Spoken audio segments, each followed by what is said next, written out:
Hello everyone, welcome to week 42 of the weekly race guide series that we've got going on. An interesting week this week because it's group 4, 3 and 2 once again, which normally means quite a good week. You've got a good selection of choices. First of all, race A, let's have a look at the race details first of all. We are racing here at Interlagos, I didn't mention the track, 4 laps. It's a grid start and we are on racing hard tyres and all settings are the usual settings. Now, because this is Group 4, the car is provided for you because it's Race A as well. We knew this was going to be the FF Cup. It's essentially a touring car race. The best car I found was the Audi TT. Weirdly, it didn't used to be the best car at Interlagos in the FFs. So that's what I used, and that's what the majority of other people used. A little bit contacty, this one. So let's jump into the race now, and I'll talk you through a lap guide, and let's have a look at some of the carnage. Let's put it that way. Here we are then with the grid, as you can see, and as I said, full of Audi TTs with Thunderstruck taking the Megane being the odd one out there. Let's see how that Megane does during this race. I mean, in reality, they all should be relatively close in the grand scheme of it. So, at the start, you're going to use traction control, because otherwise you're just going to be sat there spinning your wheels for days, as a couple of people are about to do. No need to worry about penalties or anything. Now, I whack it off early here, and just get a little bit of wheel spin, nothing major, but actually it helps me out here. So, I managed to make a couple of places straight off the bat, and then I'm going to go back to the inside here, because I don't want to get punted off to Narnia. And we survived that very well. The Spaniard tries to go around the outside, but then realises... yeah, he's not going to make the corner. It hits me. Unfortunately, we are going to get a track limits penalty. It's not a contact penalty, track limit penalty. Very, very frustrating. I really wish Gran Turismo would have some form of, check. Contact happened, no track limit penalty. It seems very straightforward to me. Anyway, so we head down here. You can see how everyone's very close. The Frenchman goes down the inside here. I thought he was going to go really deep, but to be fair, he stopped it on the corner. So, fair play there, Fred. As through the left we go. Pablito's gone off here. We'll talk about Pablito in a little bit. I'm assuming that's another track limit penalty. Don't quote me on that though. You can see the Megane in the distance there as well. Just ahead of 5 Audi TTs here.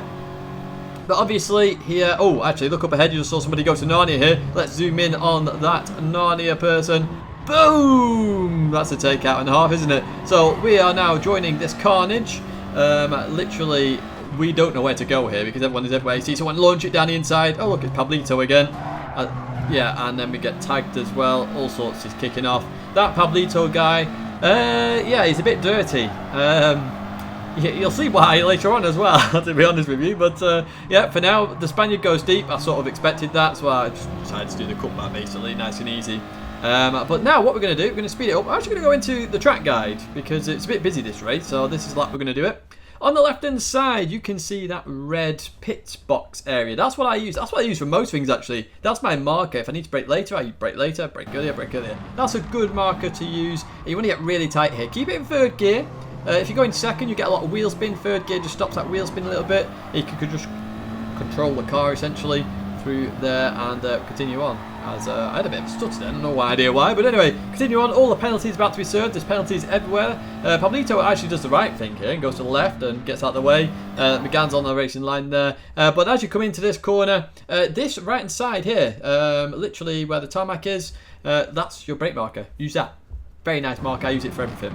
The Greek card one as well. Lots of penalties, you see. Lots and lots of penalties. Anyway, through there we go. And...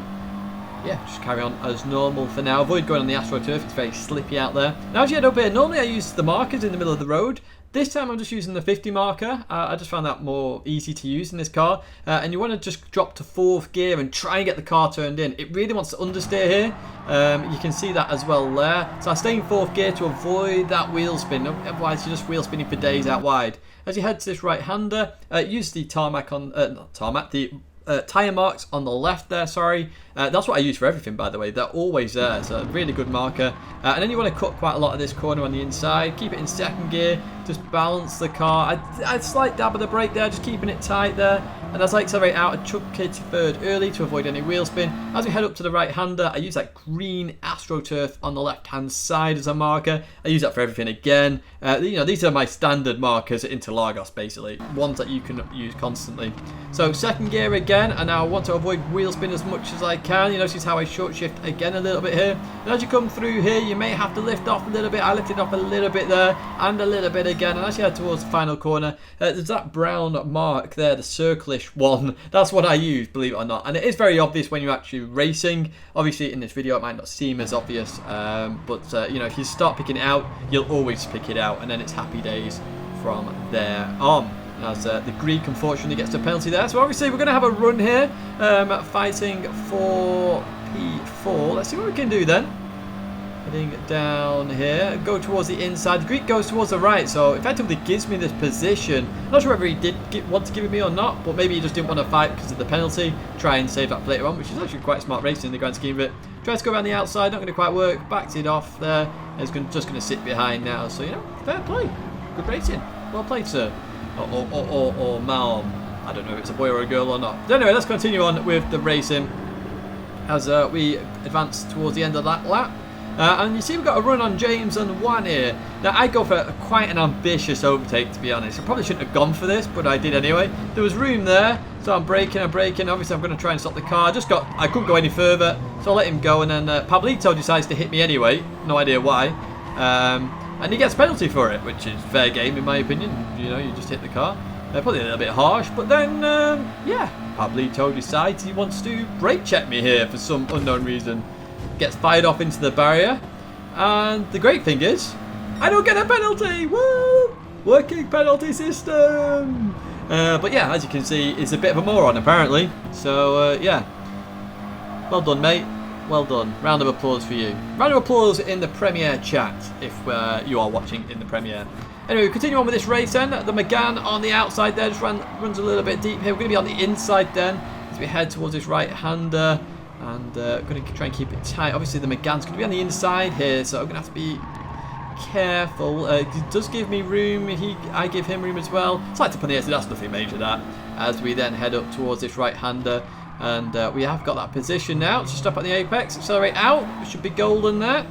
As we're now going to fast forward towards the end of the race. Because that is the end of the race. So as you see, there's quite a lot of contact there. I think they've changed the SR system. Because I actually get a blue S in all of this, even though there was lots of contacts in it. So maybe they've changed it, like, sneakily. I don't know. But that is the end of that one. Congratulations to Matteo on that. And, you know, the folks that did have a clean race here. Let's head to race B now, where we are head to Germany. Where we are in Group 2 Machinery. Now, before we look at that, let's have a look at the race details first of all.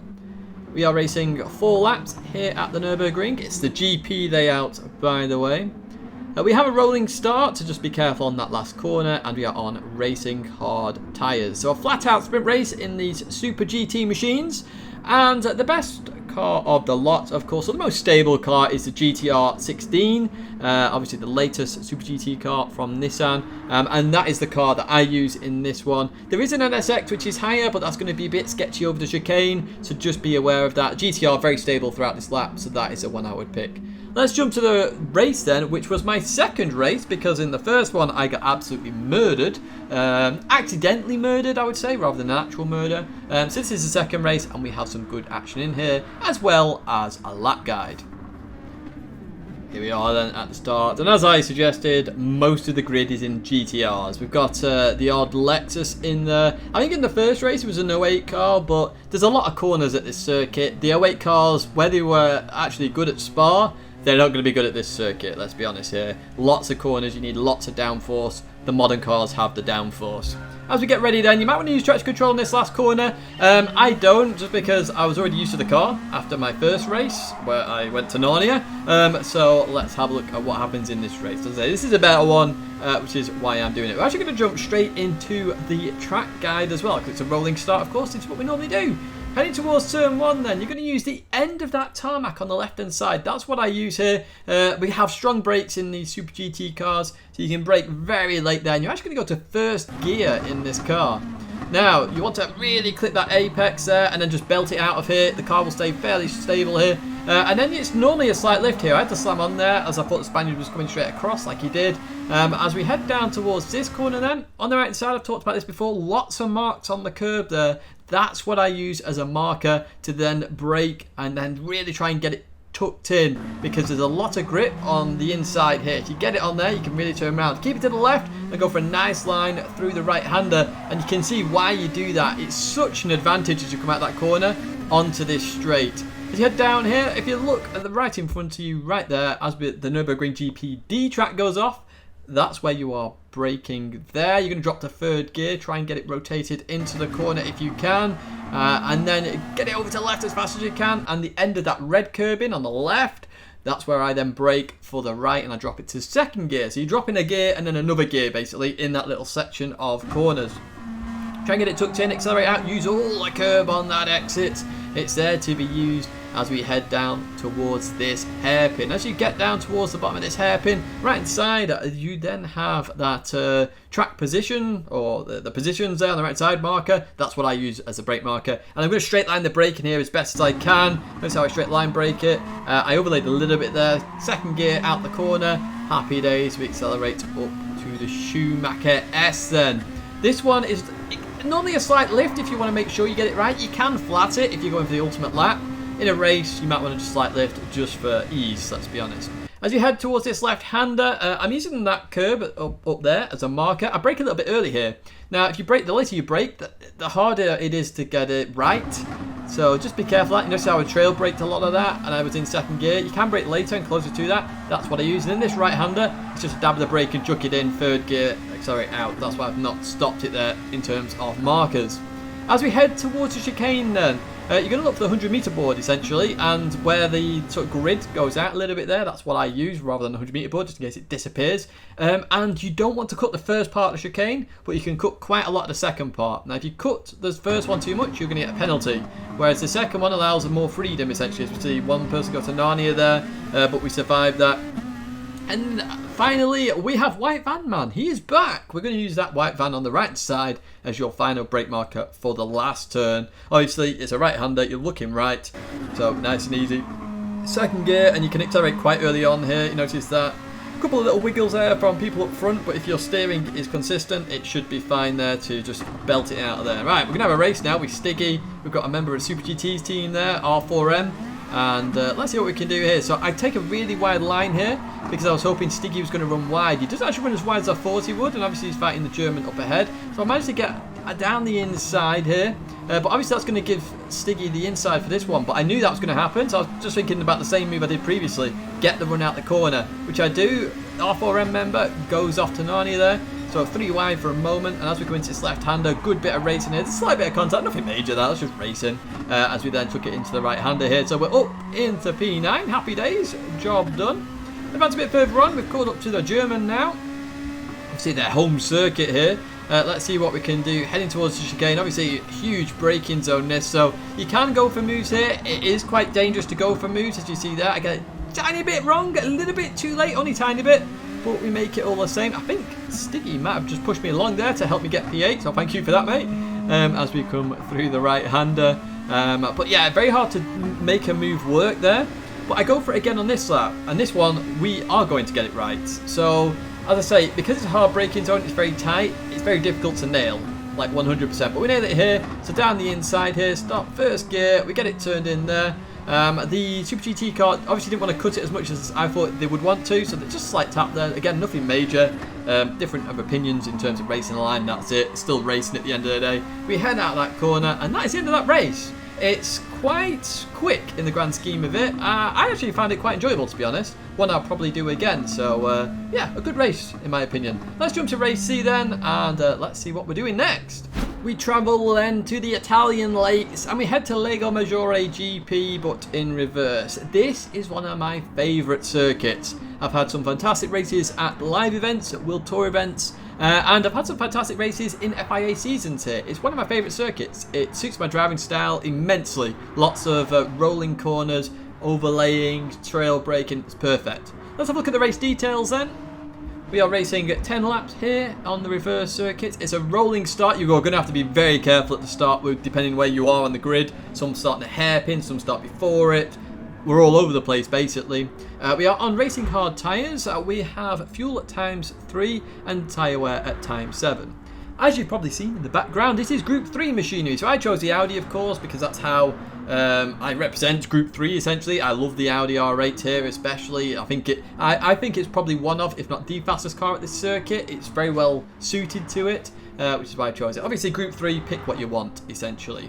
Now, I did actually get the world record straight after this, believe it or not, in terms of time trial. So, hopefully the lap guide in this will help you get much faster times. And I'll also show you some of the race and strategy as well, because there's potentially some strategy in there.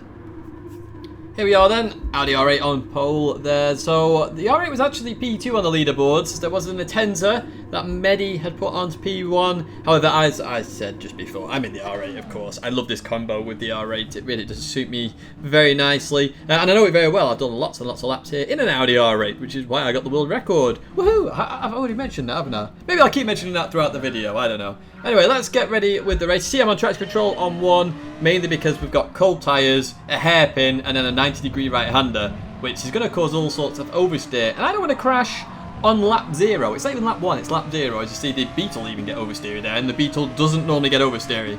Heading towards turn 1, you're going to have to be very careful on this first lap in terms of cold tyres. We are going to go into the lap guide as well. On the left-hand side, you've got this white curbing. I use this as my reference. Depending on your car, depends where you want to brake. When I've got warm tyres, it's in the middle. As I've got cold tyres, I brake very early here. And I'm overlaying. I'm trying to keep the car straight and just maintain a nice average speed. As you get out of here, just be careful of going on the grass there. And you come over to the right hand side. Try and stay to the right and straight line the braking here, okay? I use the end of the curb as a reference. I want to straight line the braking a little bit and then chuck it into the left. If you brake as you turn, you're going to get a lot of oversteer. As you see, these two get it wrong. And unfortunately for the Beetle, he just clips the inside of the curb there. This corner's normally a slight lift. Sometimes you might have to brake in certain cars. Just be careful of that. Get a good run out the corner. This guy decides to push me left a little bit. Not sure why. But anyway, come through here. This is normally a lift. Obviously, with cold tyres, I've gone really deep there. A lift and really clip that curb. That curb will drag you around. Really does help you on terms of lap time. Brake mark for the hairpin there is as the gravel goes away from that yellow curbing. That's what I use as a reference. It's a nice reference to have, basically. Obviously, depending on how well you do the fast right, depends how much you need to brake and how deep you might brake or how early you might brake. It's quite a hard one to get right. Even in time trial, I found it very difficult. Sometimes I'd absolutely nail it right, and suddenly I'm out braking myself. And other times I'm not braking late enough, essentially. As you come through here, slight lift in some cars. This one can be done flat in the Audi.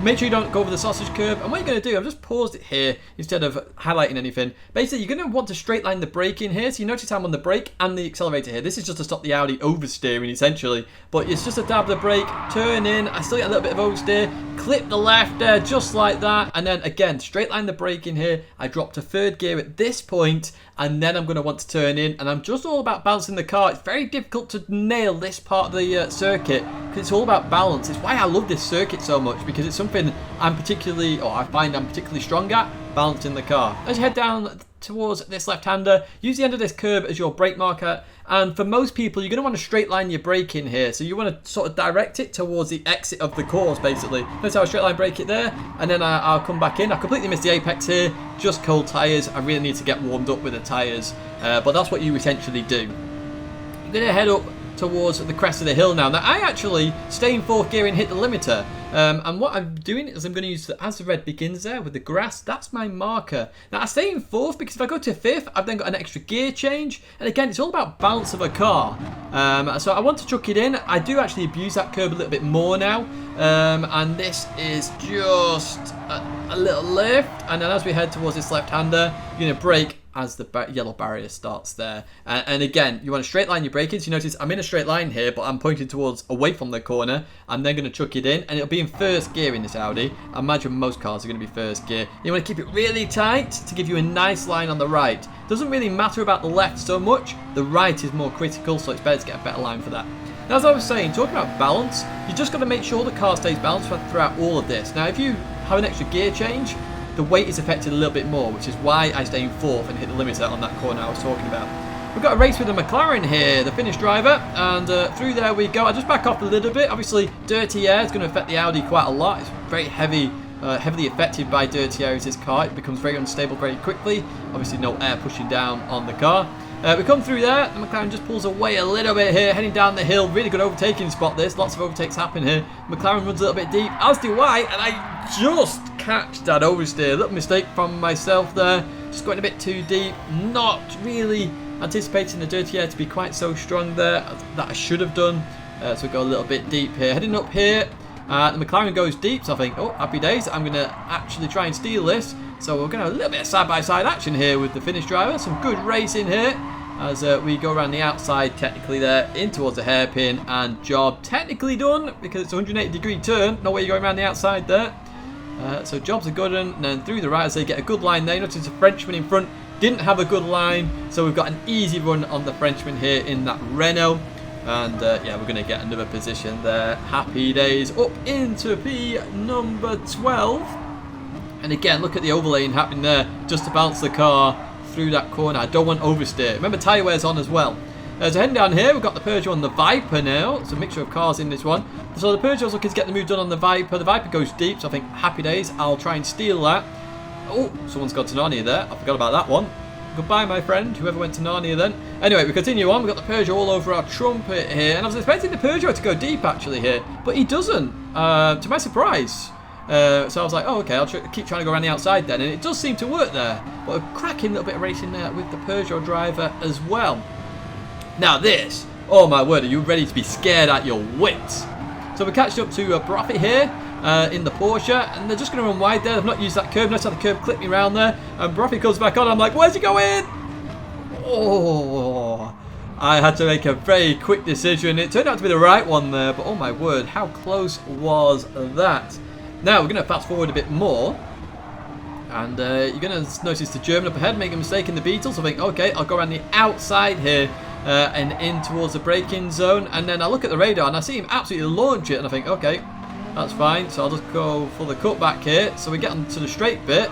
Pow! Hits me off. Absolutely taken out. Murdered. Sent to Narnia. The realm has called me. Super GT called me. I ended up in the Shadow Realm. So yeah, I was very frustrated with that actually, because at the end of the day, in my opinion, if you make a mistake like the German did in the right, and then was trying to correct himself, don't then go deep and try and overtake somebody on the next corner. You are out of rhythm. There's no way you're going to nail this to perfection unless you are a top tier alien. Okay, I'm talking like lightning levels. Even I wouldn't go for the move on the very next corner because I'm like, okay, calm it down, let the tyres gather their heat again because they will have overheated, and then work out, and then, you know, get yourself back to a rhythm and work out where you're going to be and what to do next from there. Now, I went in the pits here. Now, I was going to try and do a no stop because it's just racing hard, so it's time 7. But obviously, towards the end of this race, the tyres are going to be very low. And as I've said already, this circuits and combo is all about balance. Balancing the car correctly. Now, with tyre wear being so, well, as the tyres get more worn, you're going to struggle towards the end of the race to keep the car balanced. And you're going to be struggling with a little bit. Now, the pit stop is only 4 seconds long. Really, 4.5 seconds I think it is actually, to be precise. As we go for a lovely little move here on the Lexus. Look at this, for perfectly executed undercut there. Look at that. Oh, that's the kind of overtaking you want to see and do. But yes, I actually think the pit stop's worthwhile here. It's 4.5 seconds. It means you're a lot more stable at the end of the race. You're going to be faster towards the end of the race. So that gap's mitigated. You just got to suffer with traffic essentially. The leader comes in the pits there, Funders, who was ranked 2 at the time, I think, on the leaderboards. With 55.5, so a fairly good lap there as we come through the right. Another one's bit in the dust. You can see a lot of people making mistakes here. So, as I say, I reckon, you know, come in the pits, just get a fresh pair of boots and have a safe race. Lots of people are going to be making mistakes, and then you can actually attack the drivers further up the grid. I actually think I would have actually had a really good shot at being in P2 in this. I'm not obviously after the visit to the Shadow Realm. There is the German driver again. We are going to have some good racing with them this time. As we come through the right, they've just come out the pit, so I think, okay, I'm going to go on the inside here. This is quite a sketchy move to do. One I was a bit cautious about, but even so, German goes deep. Nice little cutback again. Happy days, job done. As we see quite a lot of action further ahead. We're actually going to advance a bit further ahead because a couple of them do go in the pits and take the penalties and all that good stuff. And now we're having a little bit of a race here with the Atenza of Bemsey. So Viper goes in the pits. And yes, we're right behind the Atenza here. So I'm going to go for the move once again into turn 1. It's a hard move to do. Storm nailed this beautifully in a race I had with Storm here. Again, look at the overlaying there. I'm trying to keep the car balanced, no oversteer. So I'm braking, I'm just dabbing the throttle. That causes understeer rather than oversteer. And that helps me out massively. So we advanced quite a bit further on now. There's a huge gap then. You can see that on the left-hand side. 11 seconds down to the Frenchman. So that's the gap that we covered here. We're purple as we go into this final half of the lap here. So we're catching the Spaniard in the Aston Martin, and we've got a GTR up ahead as well. So 2 very fast cars. Obviously the Audi is not a very fast car, as you see. Bounce of the car. We're on 6 laps old tyres. Imagine 10 lap old tyres on that section of corners. Be very, very sketchy. It's possible to do a no stop. Don't get me wrong, I'm not saying it's not possible, but I recommend for the majority of players to come in the pits, get a fresh pair of boots, enjoy your race. Going for the risky no stop, I think a lot of the time you are going to spin or near spin. As you see the Aston Martin looking at the GTR, and I did think, okay, maybe I can get the move done here. I don't think these guys have been in the pits, to be honest. So as I come through here, trying to go around the outside, not going to quite work. So I think, okay, I'm going to try and do some form of good line on this one, but the Aston goes deep here, which I wasn't expecting. So I was like, okay, look at this. I'm on the left-hand side here. I should get this nailed, but I don't want to risk hitting the barrier, which is very much possible. And I think the Swiss driver, PT Designs, did hit the barrier. But you can have some good racing here. You just got to be very careful in some of the places because, as I've said throughout this video, it's all about balance. Hope you enjoyed this video. If you liked it, do give it a thumbs up. If you disliked it, please leave me a comment. Let me know what I can improve and change. If you're not subscribed, just so you get notified by this stuff, hit that subscribe button. You know, join the crew that we have. We live stream. We do all sorts of racing. It's all good fun, and I do host championships for you folks as well. Here he is. We'll be streaming this straight after this, I think, actually. So that is on the screen there if you want to check that out. But that's going to be it for me now, folks. Thanks very much for watching, and I'll see you in another video or live stream very soon.